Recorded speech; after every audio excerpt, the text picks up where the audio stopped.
네, 새해 첫날인 오늘 일본이 일제강점기 시절 강제 노역 현장인 사도광산의 세계유산 후보 추천을 최종 승인했습니다. 우리나라의 반발 속에 한동안 보류 의사를 비추기도 했지만 일본이 결국 후보화를 강행한 건데요. 한일 간의 갈등의 골도 더 깊어질 전망입니다. 글로벌 뉴스 브리핑에서 자세히 짚어보겠습니다. 자, 길금희 기자 어서 오시죠. 안녕하세요. 네.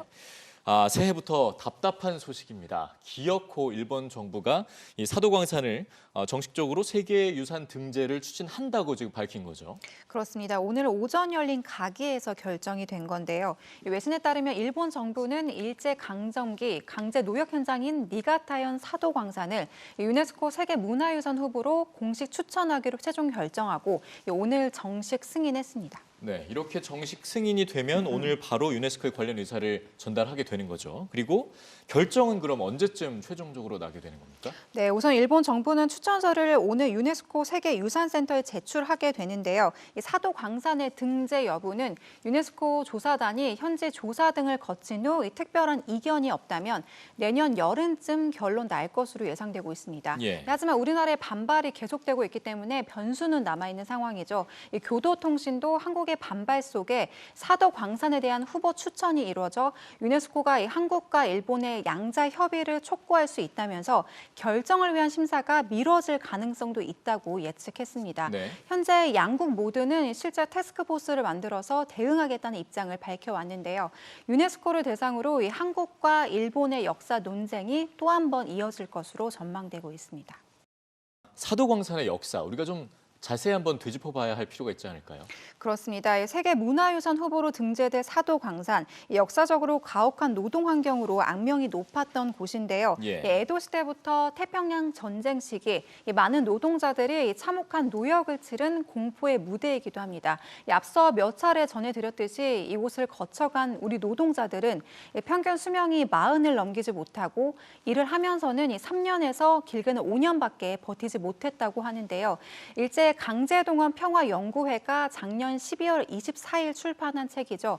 탐욕의 땅 미쓰비시 사도광산과 조선인 강제동원의 한 구절을 보면 진폐장을 불러오는 가혹한 환경과 광산 지형을 변형시킬 정도의 중노동, 또 낙방과 매몰 등의 사고로 대부분이 생명을 잃어 40세를 넘을 때까지 살아남은 광부는 거의 없었다고 나와 있습니다. 네, 얼마나 열악한 곳인지에 대해서 알아볼 수 있는 얘기인데요.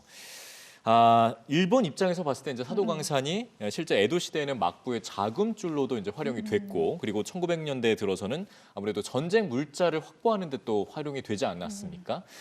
긴 시간 노동자들의 고초 굉장히 많이 이어졌을 텐데 실제로 조선인들이 얼마나 많이 징용이 됐던 겁니까? 그렇습니다. 실제 일본 니가타현 사도섬에 있는 사도광산은 에도 시대의 금광산으로 유명했었고, 이 시기에도 이 막부는 불황자들을 끌고 와 노역을 시키면서 이 광산을 통해서 이 대규모 자금을 융통했다고 하는데요. 예. 이후 1860년대 들어 메이지 시대가 되어서야 사도광산은 기계화가 이루어지게 됩니다. 일본 정부는 1890년대까지 사도광산을 보유하다가 1896년 이 미쓰비시 합자회사에 사도광산을 매각하게 되는데요. 이 미쓰비시가 인수하고 기계화가 이루어지긴 했지만 그 당시 기록에 따르면 근대 광산으로 변신한 이후에도 이 노동자들의 열악한 처우는 크게 개선되지 않았다고 합니다. 예. 이 조선인이 사도광산에 동원되기 시작한 시기는 1939년쯤인데요.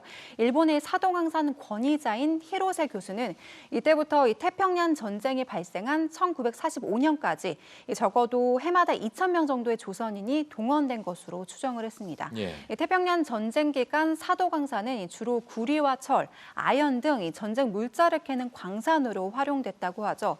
이 조선인들은 특히 운반부와 이 바위에 구멍을 뚫는 작업인 차관부에 투입이 됐습니다. 네. 이 생명을 위협하는 노역에 많은 노역자들이 그 당시 도주를 시도하기도 했는데요. 이 역사적 기록에 따르면 1940년 2월부터 1943년 6월까지 3년 4개월 동안 이 사도광산에서 도주한 조선인 노동자는 148명이었습니다. 이 시기 동원된 조선인이 1,000여 명이라고 하니까 약 15%가 이 도주를 감행했다는 겁니다. 예. 이 죽을 위기를 감수하고서라도 떠나고 싶었던 사도광산, 이 역사적 반성 없이 세계유산이 되는 건 아닌지 논란이 뜨거울 수밖에 없습니다. 네, 들을수록 참혹하다는 얘기가 떠오를 수밖에 없는데요. 오늘 오전에 이제 일찍 후보 승인이 나자마자 일본 언론도 굉장히 분주하게 움직임을 보여주고 있습니다. 현지의 반응은 어떤지 궁금한데요. 네, 일본 정부의 결정에 현지 분위기가 그닥 좋은 것 같지는 않습니다. 일본 주요 언론도 비판하고 나선 상황인데요. 예. 이 마이니치 신문은 가까운 이웃 나라와 이 대결을 연출하려는 생각으로 문화를 이 정치적으로 이용하는 건 오히려 국익을 해치는 거라고 논평을 했습니다. 그러면서 이 애초 추천을 보류하려던 일본 정부가 이 자민당 보수파의 비판에 방침을 바꿨다면서 7월 참의원 선거를 의식한 게 아니냐는 분석도 내놓고 있습니다. 네, 뭐 재차 강조드리지만 올바른 의식이 무엇인지에 대해서 일본 정부가 좀 다시 한번 좀 생각을 해봤으면 좋겠고 지금도 늦지 않았습니다.